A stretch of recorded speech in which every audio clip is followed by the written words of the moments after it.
ونعوذ بالله من شرور أنفسنا ومن سيئات أعمالنا من يهده الله فلا مضل له ومن يضلله فلا هادي له ونشهد أن لا إله إلا الله وحده لا شريك له ونشهد أن سيدنا ومولانا محمدًا عبده ورسوله صلى الله عليه وسلم. أعوذ بالله من الشيطان الرجيم. بسم الله الرحمن الرحيم. ولا تتمنوا ما فضل الله به بعضكم على بعض للرجال نصيب مما اكتسبوا وللنساء نصيب مما اكتسبن واسألوا الله من فضله إن الله كان بكل شيء عليما. صدق اللہ العظیم. اللہ رب العزت ہمارے خالق ہیں اور ہمارے دلوں میں اٹھنے والے جذبات کی بھی خالق ہیں. بعض جذبے انسان کے اندر ایسے دلوں کے اندر اٹھتے ہیں جن جذبوں کو اللہ تعالیٰ نے منع فرمایا ہے اور وہ حرام درجے کے جذبات ہوتے ہیں، اور بعض جذبے ایسے ہیں جو اللہ تعالیٰ کو بہت پسند ہیں. تو انسان دنیا میں رہتے ہوئے کچھ وجوہات سے اس کے دل کے اندر کچھ ایسے جذبات پیدا ہوتے ہیں جن کو اللہ تعالیٰ نے منع فرمایا ہے، اور وہ جذبات ان جذبات میں سے ایک جذبہ حسد بھی ہے کہ آدمی کسی کو اچھا دیکھ کر اس کے دل پہ چوٹ لگتی ہے. کبھی اپنے سگے بھائی کے اندر ثروت دیکھتا ہے، مالی ترقی دیکھتا ہے تو دل پر چوٹ لگتی ہے، یا اسی طرح بھائی کے گھر کے اندر رشتے اچھے ہو گئے، اس پہ بھی دل میں تکلیف ہوتی ہے. یا سگے بہن بھائیوں کے اندر اگر ایک بھائی کو اللہ تعالیٰ نے مالی وسعت زیادہ دے دی ہے، زیادہ نواز دیا ہے، اولاد فرما بردار مل گئی ہے، تو دل میں حسد پیدا ہوتا ہے. اور حسد کی تعریف یہ ہے کہ کسی کے پاس کوئی نعمت دیکھ کر دل میں جلن اور کڑھن پیدا ہو اور یہ تمنا پیدا ہو کہ یہ نعمت اس سے چھن جائے. یہ گناہ کبیرہ ہے اور حرام درجے کی چیز ہے.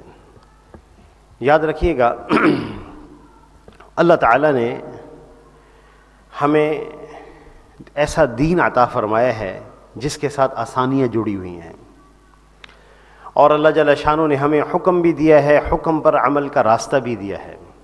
ہم حکم پر عمل کیسے کریں؟ صرف حکم سنایا نہیں ہے کہ یہ حکم ہے اس پر عمل کرو. عمل کیسے کریں؟ اللہ نے ہمیں آسانی کے راستے دیے ہیں. تو یاد رکھیے گا کہ جب انسان کے دل میں حسد پیدا ہوتا ہے اس کے 3 درجے ہوتے ہیں. ایک درجہ یہ ہوتا ہے کہ دل میں صرف چوٹ لگتی ہے. اپنے قریبی اسی طرح طلبہ کے اندر کوئی طالب علم اچھے نمبر لے لیتا ہے تو اس کا دوست ہوتا ہے، اس کے قریب ہوتا ہے، اس کو دل پر چوٹ لگتی بسا اوقات کہ اس کے اچھے نمبر کیسے آ گئے، یہ آگے کیسے بڑھ گیا. کسی کی جاب اچھی لگ جاتی ہے تو دل پہ چوٹ لگتی ہے. تو ایک کیفیت یہ ہے کہ انسان کے دل میں جلن پیدا ہو، کڑھن پیدا ہو، اور لیکن آدمی اس جلن اور کڑھن کا اپنی زبان سے اظہار نہ کرے، تو یہ درجہ معاف ہے. اللہ رب العزت اس پر مواخذہ نہیں فرماتے. دوسرا درجہ یہ ہوتا ہے کہ انسان کے دل کے اندر جلن پیدا ہو، کڑھن پیدا ہو، اور آدمی کسی کے پاس نعمتیں دیکھ کر جل جائے، پھر اس جلن کا اظہار، اس آگ کے دھوئیں کا اظہار انسان اپنی زبان سے کرے، تو یہ قابل مواخذہ چیز ہے جو حرام درجے کی چیز ہے. اللہ تعالیٰ کی طرف سے اس پر پکڑ ہوتی ہے. یہ شخص جو زبان سے اظہار کر رہا ہوتا ہے دکھ کا، اور اس کے اظہار کے کئی طریقے ہوتے ہیں. قریبی عزیز نے یا دوست نے اچھی گاڑی لی، جب اس کو اطلاع پہنچتی ہے کہ انہوں نے اچھی گاڑی لی، دل میں پہلے سے حسد کی کیفیت چل رہی ہے، تو فوراً زبان سے نکلے گا کہ لمبا ہاتھ مارا ہوگا، حرام مال کمایا ہوگا، اس لیے اچھی گاڑی لی. اچھا، کسی طالب علم کے اچھے نمبر آ جاتے ہیں، جو ہمارا ساتھی ہوتا ہے، قریبی ہوتا ہے، اس کے اچھے نمبرات آ جاتے ہیں، تو دل میں حسد کی کیفیت پہلے سے چل رہی ہوتی ہے، تو فوراً زبان سے اس بات کا اظہار ہوتا ہے کہ ہاں اس کے پروفیسرز کے ساتھ تعلقات ہیں، آگے پیچھے وہیں پھرتا ہے، ان کا چمچہ ہے، اس کے نمبر نہیں آئیں گے تو کس کے نمبر آئیں گے؟ یہ زبان سے اظہار ہے دکھ کا، یہ دھواں ظاہر ہو رہا ہے، اس پر مواخذہ اور پکڑ ہے۔ یہ شخص اللہ تعالیٰ کی نگاہ میں اس کا کیا درجہ ہے کہ حاسدین کے بارے میں واضح آتا ہے کہ یہ اللہ تعالیٰ کی تقسیم پر اعتراض کرنے والے ہیں، شکوہ کرنے والے ہیں، یعنی زبان حال سے یوں کہہ رہے ہیں کہ اللہ تعالیٰ کی جو یہ نعمتوں کی تقسیم ہے یہ صحیح نہیں ہے، یہ نعمتیں مجھے ملنے چاہیے تھیں، میں نعمتوں کا حقدار ہوں۔ حالانکہ ہم کسی بھی نعمت کا استحقاق نہیں رکھتے، کسی بھی نعمت کا حق نہیں رکھتے۔ اللہ تعالیٰ نے تمام نعمتیں اپنے فضل سے عطا فرمائی ہیں، اور اگر یہ کیفیت نہ ختم ہو دلوں کے اندر، رکے نہیں، پھر اس کیفیت کا اظہار ہاتھ سے تکلیف دینا، زبان سے تکلیف دینا، اور مالی نقصان پہنچانے کی کوشش کرنا، اور پھر جانی نقصان پہنچانے کی کوشش کرنا، انسان وہاں تک چلا جاتا ہے۔ آپ صلی اللہ علیہ وسلم دنیا کے سب سے کامل انسان، صورت کے اعتبار سے بھی اور سیرت کے اعتبار سے بھی، تمام انبیاء، اور یہ نص قطعی ہے کہ حضور صلی اللہ علیہ وسلم تمام انبیاء سے افضل ہیں، اور تمام انبیاء علیہ السلام کی خصوصیات اور فضائل آپ صلی اللہ علیہ وسلم میں جمع کیے گئے ہیں۔ کیا مقام اور مرتبہ ہے! لیکن آپ صلی اللہ علیہ وسلم سے جب حسد کیا گیا تو آپ کو زہر دیا گیا۔ خیبر کے سفر سے واپسی پر ایک یہودی عورت نے نبی صلی اللہ علیہ وسلم اور آپ کے اصحاب کی ضیافت کی، اور چونکہ اس کو معلوم تھا کہ آپ صلی اللہ علیہ وسلم دستی کا گوشت پسند کرتے ہیں، اس نے اس میں زہر ملایا اور آپ صلی اللہ علیہ وسلم کے سامنے رکھا، تو آپ نے اس میں سے کوئی ایک لقمہ تناول کیا، چبایا، تو زہر کے اثرات آپ صلی اللہ علیہ وسلم کے اندر چلے گئے۔ آپ کو بذریعہ وحی اطلاع کر دی گئی، اور بعض روایات میں آتا ہے کہ اس گوشت نے خود بولا، وہ گوشت، اور اس نے کہا لا تأکلنی یا رسول اللہ، آپ مجھے تناول نہ کریں۔ تو آپ صلی اللہ علیہ وسلم اس کو چھوڑ دیا، لیکن وہ زہر کا اثر ایسا پہنچا تھا کہ آپ صلی اللہ علیہ وسلم ارشاد فرماتے تھے ما زالت اکلت خیبر تعادنی، مجھے ہمیشہ اس زہر نے تکلیف پہنچائی ہے، آپ کو تکلیف رہتی تھی اس کی۔ الان الاوان قطعت ابہری، اور آپ صلی اللہ علیہ وسلم نے آخری وقت میں ارشاد فرمایا اس زہر نے اب میری رگ جان کو کاٹ دیا ہے، اندر اندر سے زہر نے نقصان پہنچا دیا۔ تو حسد کی بنا پر اس یہودیہ خاتون نے زہر دیا، پھر حسد ہی کی بنا پر جو معاملہ آج ہمارے ہاں بھی چلتا ہے کہ حسد کا درجہ اتنا آگے پہنچتا ہے کہ انسان پھر جانی نقصان پہنچانے سے گریز نہیں کرتا۔ مالی نقصان کیسے پہنچائیں، جانی نقصان کیسے پہنچائیں۔ مالی نقصان پہنچانے کا طریقہ یہ ہے کہ جو ان کا کاروبار ہے اس پر جادو کر دیا جائے اور اس کے عملیات کے ذریعے سے سہارا لیا جائے، یا یہ بندہ صحت کے اعتبار سے اچھا ہے، مالی اعتبار سے اچھا ہے، اسی پر ہی جادو کر دیا جائے بیماریوں کا۔ آپ صلی اللہ علیہ وسلم پر لبید بن عاصم جو منافق حاضر باش تھا، ہر وقت حضور صلی اللہ علیہ وسلم کی خدمت میں رہتا تھا، ہر وقت، اور آپ صلی اللہ علیہ وسلم کے جسد اطہر سے کیا انوارات اور برکات نکلتے تھے، پورے مجمع کو فیض پہنچتا تھا، اور آپ صلی اللہ علیہ وسلم کے فرامین مبارک کیسے تھے جو دلوں کی زندگیاں بدل دیتے تھے، لیکن کیسا نفاق کے پردے تھے کہ اس کا اثر ان پر نہیں ہوتا تھا۔ منافق ہر وقت حاضر باش تھا۔ مولانا سعید احمد خان صاحب رحمۃ اللہ علیہ ہمارے بزرگوں میں سے تھے، وہ فرمایا کرتے تھے کہ حضرات صحابہ کرام بھی حضور صلی اللہ علیہ وسلم کی مجلس میں بیٹھتے تھے اور منافقین بھی بیٹھتے تھے۔ آپ صلی اللہ علیہ وسلم جو ارشاد فرماتے، صحابہ کرام رضی اللہ عنہم اجمعین ان کی دل سے تصدیق کرتے تھے، جتنی تصدیق کرتے تھے بقدر تصدیق ان کا ایمان بڑھ جاتا تھا، اور جو منافقین تھے وہ آپ صلی اللہ علیہ وسلم کے ارشادات کی تکذیب کرتے تھے، جتنی تکذیب کرتے تھے بقدر تکذیب اتنی ظلمت اور سیاہی ان کے دلوں میں بڑھتی تھی۔ تو لبید بن عاصم نے آپ صلی اللہ علیہ وسلم پر جادو کیا، اس نے ایک بچے کو بہلا پھسلا کر جو نبی صلی اللہ علیہ وسلم کی خدمت میں آتا جاتا تھا، آپ صلی اللہ علیہ وسلم کا کنگھا مبارک منگوایا جس سے آپ کنگھی فرماتے تھے، اس نے وہ لیا اور پھر اس نے ایک تانت کے اندر 11 گریں لگائیں، ہر گرہ کے اندر اس نے ایک سوئی ڈالی اور پھر اس کو ایک کھجور کے غلاف میں رکھ کر ایک کنویں کے منڈیر کے نیچے اس کو دفن کر دیا، ایک ویران کنواں۔ آپ صلی اللہ علیہ وسلم پر جادو کے اثرات شروع ہو گئے۔ بعض حضرات کہتے ہیں کہ حضور صلی اللہ علیہ وسلم پر جادو کا اثر کیسے ہو سکتا ہے؟ یہ بخاری شریف کی روایت ہے، بخاری شریف کی روایت ہے۔ اصل میں ہمیں غلطی لگتی ہے جادو کو سمجھنے میں۔ جادو ایک طبعی اثر ہوتا ہے، غیبی اثر نہیں ہوتا، ایک طبعی اثر ہوتا ہے۔ جیسے سورج نکلا ہو تیز اور گرمی ہو تو کیا رسول اللہ صلی اللہ علیہ وسلم کو گرمی لگے گی؟ جی لگے گی، طبعی اثر ہے۔ اسی طرح سردی ہو، کیا رسول اللہ صلی اللہ علیہ وسلم کو سردی محسوس ہوگی؟ جی ہوگی، کیونکہ وہ طبعی اثر ہے۔ اسی طرح آپ صلی اللہ علیہ وسلم پر خدا نخواستہ اگر تلوار کا وار ہو جائے اور تو آپ کو تکلیف پہنچے گی؟ جی پہنچے گی، جیسے غزوہ احد میں ہوا کہ آپ صلی اللہ علیہ وسلم کی خود کی کڑیاں آپ کے رخسار مبارک میں دھس گئیں۔ یہ طبعی اثر ہے۔ آپ صلی اللہ علیہ وسلم پر جب پتھر اچھالا گیا تو آپ صلی اللہ علیہ وسلم کے دندان مبارک کے اوپر کے سرے جھڑ گئے پتھر لگنے کی وجہ سے، اور ہونٹ پہ زخم آیا۔ تو کیا یہ ہو سکتا ہے؟ جی ہو سکتا ہے، طبعی اثر ہے۔ تو جادو کیا چیز ہے؟ طبعی اثر ہے، غیبی اثر نہیں ہے۔ غیبی قوتوں کے مالک اللہ کی ذات ہے، اس کا اختیار کسی کے پاس نہیں ہے۔ تمام قوتوں کے مالک اللہ ہے، ہر چیز کے مالک اللہ ہے۔ تو آپ صلی اللہ علیہ وسلم پر وہ طبعی اثر اس کا ظاہر ہو گیا۔ 6 مہینے اثر رہا، اور اثر یہ تھا جادو کا کہ آپ صلی اللہ علیہ وسلم کسی کام کرنے کا ارادہ کرتے تو آپ کے خیال میں یہ بات آ جاتی کہ میں یہ کام کر چکا ہوں، حالانکہ آپ وہ یہ کام نہیں کیے ہوئے تھے۔ 6 مہینے کے بعد ایک خواب دیکھا، 2 فرشتے نظر آئے جنہوں نے اس جادو کے بارے میں وضاحت کر دی کہ بئر زروان کنواں جو ہے اس کے ایک منڈیر میں وہ دفن ہے۔ اس کو آپ صلی اللہ علیہ وسلم نے اس خواب کے بعد حضرات صحابہ کرام کو بھیجا اور وہ نکال کر لائے۔ اس پر سورۃ الفلق اور سورۃ الناس یہ 2 آیات نازل ہوئیں۔ یہ 11 آیات ہیں، چونکہ اس جادوگر نے 11 گریں لگائی تھیں، تو 11 آیات آپ صلی اللہ علیہ وسلم ایک ایک آیت تلاوت فرماتے جاتے، وہ گریں کھلتی جاتی۔ جب آخری آیت پہ پہنچے تو ساری گریں کھل گئیں، اور آپ صلی اللہ علیہ وسلم ایسے کھڑے ہو گئے جیسے پہلے کسی نے باندھا ہوا ہو آپ صلی اللہ علیہ وسلم کو۔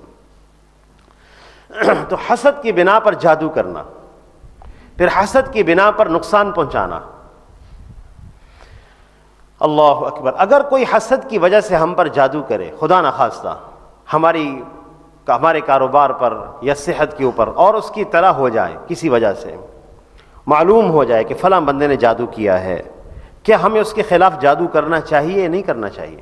مقابلے میں یاد رکھیے گا، اللہ تعالیٰ نے ہمیں راستہ دیا ہے حفاظت کا۔ سورۃ الفلق اور سورۃ الناس کے بارے میں آتا ہے کہ جو شخص ان کو پڑھ کر اپنے اوپر دم کر لے، اپنے ہاتھوں پہ دم کر کے اپنے اوپر پھیر لے، تو اللہ تعالیٰ حسد اور جادو سے محفوظ فرما دیتے ہیں۔ یہ صورتیں نازل ہی اس لیے ہوئی ہیں، اور آپ صلی اللہ علیہ وسلم کا ساری زندگی کا معمول رہا ہے کہ سورۃ الاخلاص، سورۃ الفلق اور سورۃ الناس رات کو سوتے وقت 3 دفعہ آپ پڑھ کر دم کرتے اپنے ہاتھوں پر اور اپنے سارے جسم پر پھیرتے۔ یہ عمل 3 دفعہ آپ صلی اللہ علیہ وسلم کرتے تھے۔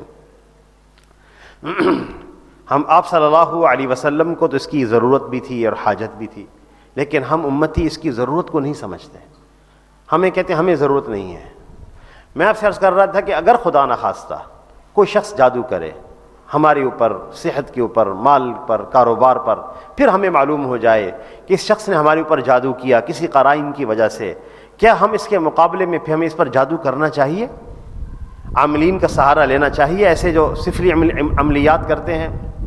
اس کے بارے میں یاد رکھیے گا کہ اس شخص نے جو جادو کیا ہماری صحت کو نقصان پہنچایا، مال کو نقصان پہنچایا۔ ان تمام چیزوں سے بڑھ کر جو نعمت ہے وہ ایمان کی نعمت ہے۔ اگر خدا نخواستہ کوئی شخص جادو کرے، اس کا شرعی حکم کیا ہوتا ہے؟ تو قرآن پاک میں آتا ہے انما نحن فتنۃ فلا تکفر۔ وہ جو ہاروت اور ماروت فرشتے اترے تھے تو وہ اپنے ان لوگوں سے کہہ رہے تھے جو ان سے جادو سیکھنے کے لیے آ رہے تھے، چونکہ وہ بطور آزمائش اتارے گئے تھے، تو وہ یوں کہہ رہے تھے کہ ہم تمہارے لیے آزمائش ہیں، تم جادو سیکھ کر اور جادو کر کے عملی اور یا اعتقادی اعتبار سے کفر اختیار نہ کرو۔ اس لیے فقہاء نے لکھا ہے کہ جو انسان جادو کرتا ہے وہ اعتقادی یا عملی اعتبار سے کافر ہو جاتا ہے۔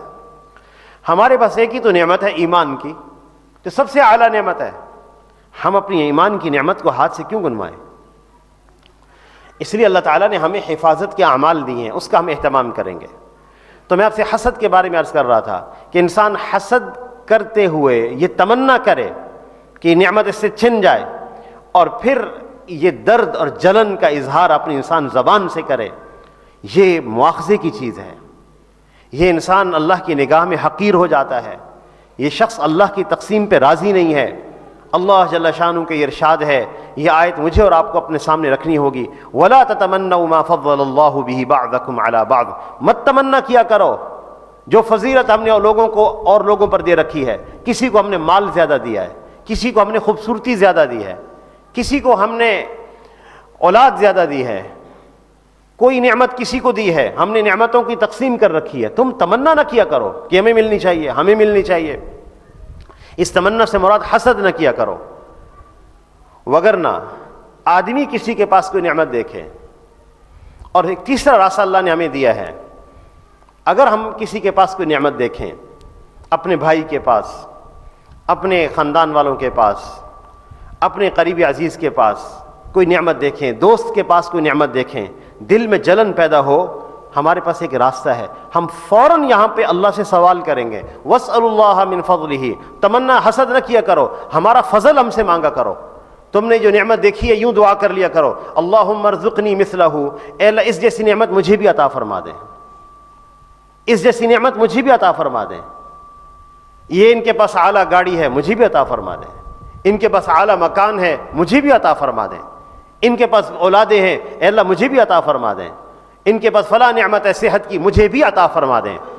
اور آدمی اگر اللہ سے مانگے، دل میں جلن پیدا ہوئی تھی، چوٹ لگی تھی فلاں بندے کے پاس نعمت دیکھ کر، لیکن ہم نے زبان سے اظہار نہیں کیا، اللہ سے کہا کہ اے اللہ مجھے بھی یہ نعمت عطا فرما دیں، تو ہوگا کیا؟ اللہ اکبر۔ اللہ جل شانہ قادر ہیں کہ یہ بندہ جو دعا کر رہا ہے یہی عطا فرما دیں۔ اور دوسرا، تاخیر کر دیں، جو نعمت آپ نے اللہ سے مانگی اللہ مجھے بھی دے دیں، اللہ تعالیٰ نے آپ کو نہیں دی، تاخیر کر دی۔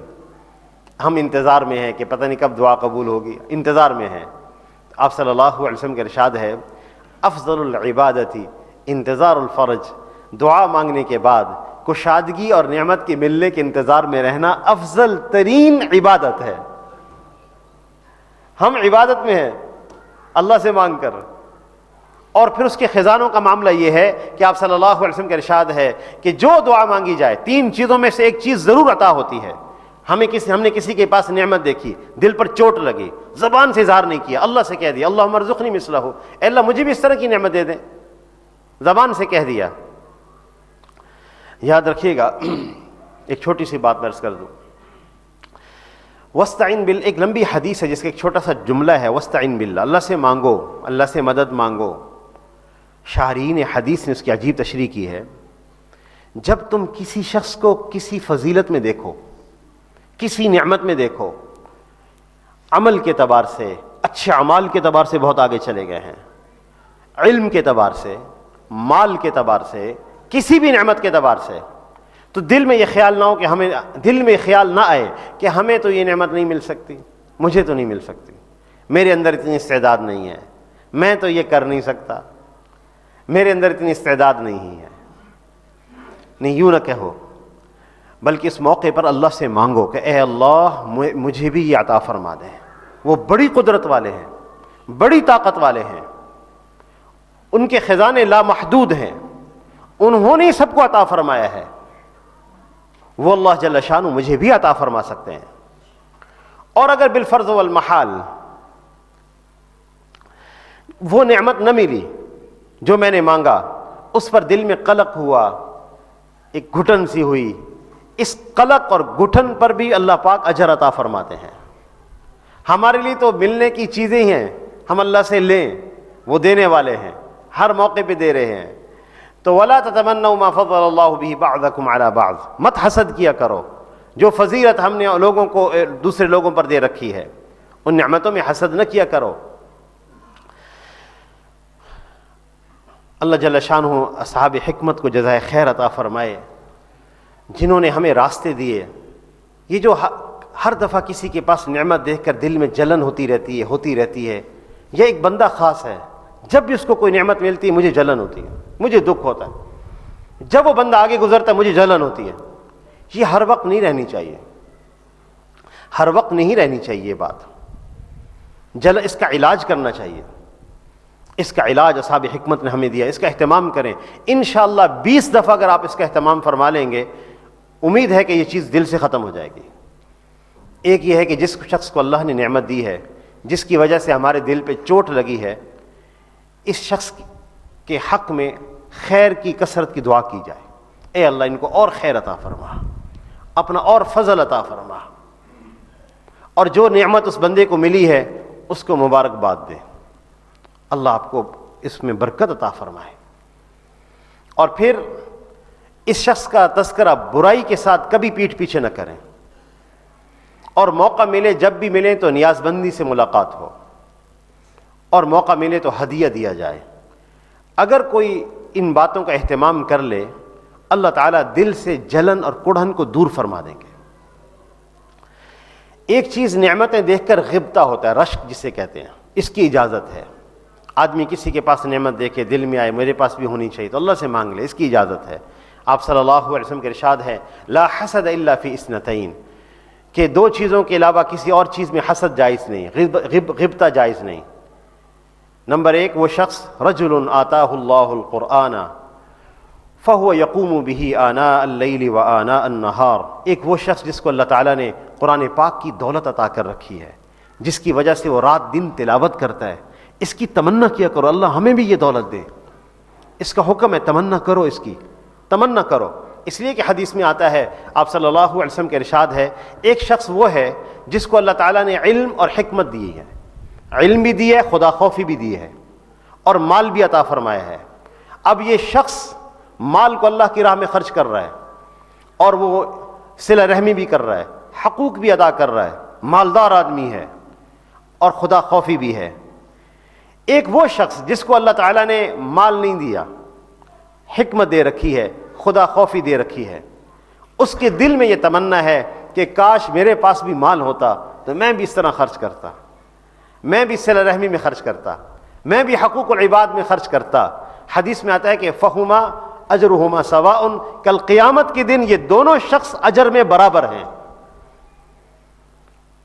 صرف تمنا سے حاصل ہو گئی چیز, کاش میرے پاس بھی مال ہوتا, میں بھی اللہ کی راہ میں خرچ کرتا. اس لیے فرمایا اللہ کی نعمتیں لو, اللہ نے نعمتیں دے رکھی ہیں. لا حسد الا فی اثنتین, غبطہ صرف 2 آدمیوں کے بارے میں جائز ہے.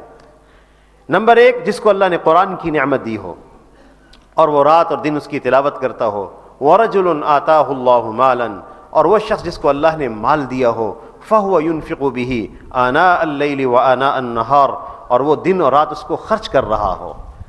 ان کے بارے میں غبطہ کرنا جائز کہ اللہ ہمیں بھی ایسا بنائے, ہمیں بھی یہ نعمتیں مل جائیں. تو اپنے دلوں کو حسد سے پاک رکھا جائے, اور یہ حرام درجے کی چیز ہے, دلوں میں پیدا ہو اس کا علاج کرنا, اور اس کو اپنے آپ کو اس سے محفوظ رکھنا. انشاءاللہ اللہ تعالیٰ اس سے اپنے آپ کو محفوظ رکھنے کی وجہ سے ترقی درجات بھی عطا فرمائیں گے, اور دنیا میں جو نعمتیں اللہ نے مجھے دے رکھی ہیں اس سے لطف اٹھانے کی اللہ توفیق عطا فرمائیں گے. ورنہ اپنے پاس نعمتیں ہوں گی اور ان پر نظر نہیں ہوگی, اوروں کی نعمتیں دیکھ کر جلتے رہیں گے, حسد کرتے رہیں گے. اللہ تعالیٰ سے دعا ہے کہ اللہ ہم سب کو عمل کی توفیق عطا فرمائے. وآخر دعوانا ان الحمد للہ رب العالمین.